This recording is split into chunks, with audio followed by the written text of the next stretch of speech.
is just where it gets nasty, because the language is bound to creation. If something pre-existed creation, or at least something pre-exists creation, then it would be really difficult to use the tools of that and try to describe something that pre-exists it. It's like trying to learn the anatomy of the hand by studying its shadow.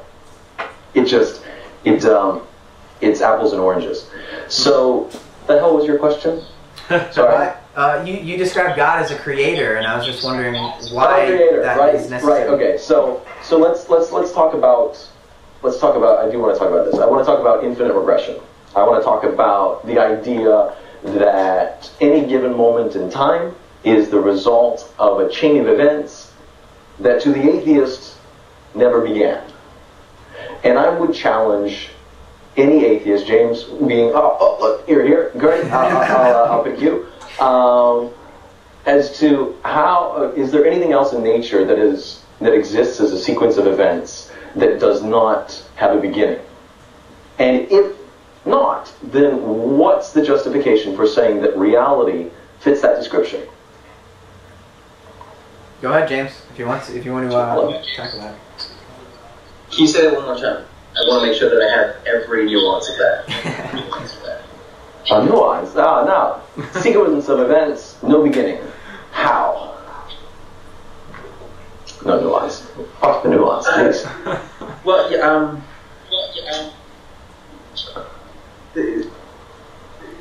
I will admit that this is potentially a problem.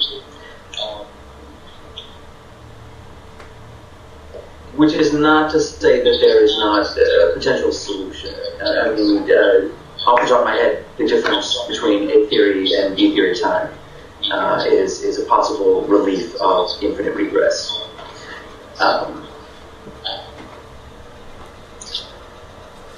Beyond that, I think that we would have the same sort of problem in having the beginning of a timeline being dependent on something that also is not dependent on a beginning, right?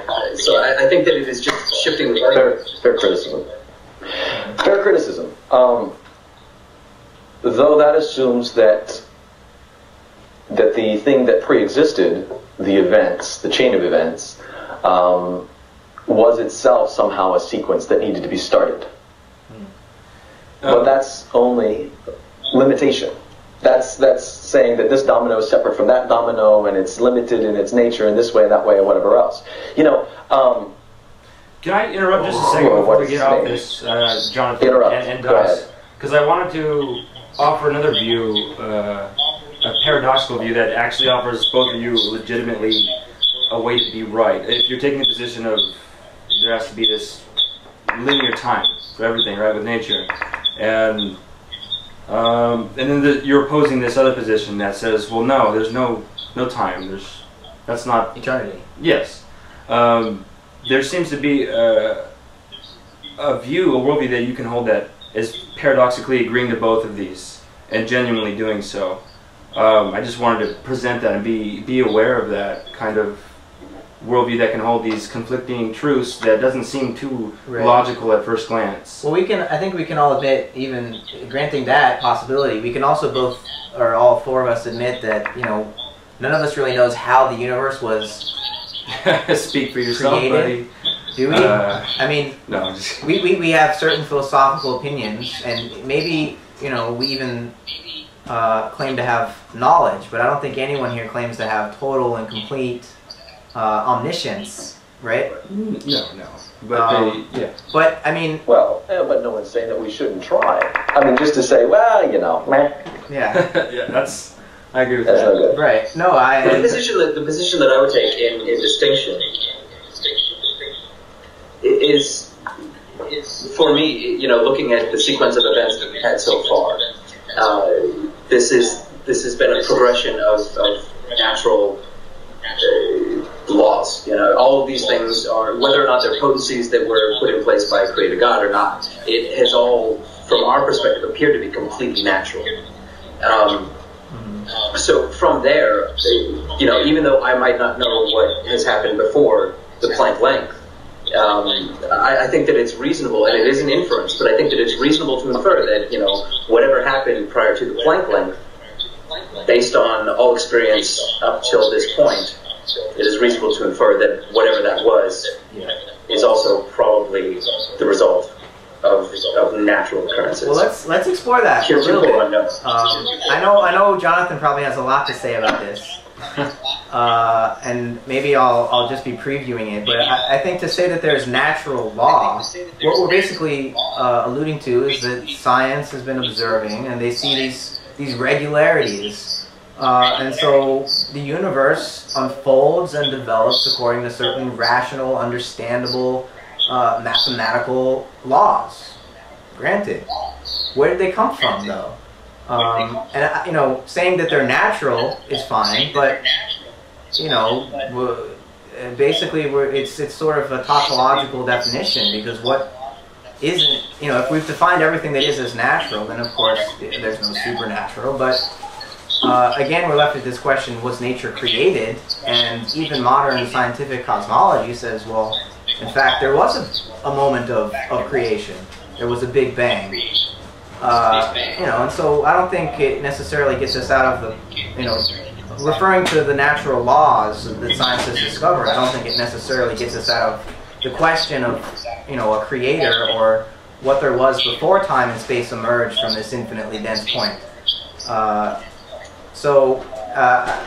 Did I already steal what you were going to say, Jonathan, or did you have a response to what James said? No. I do have a response. You know, I've made the argument that you were just making, talking about governing principles of reality. I think that's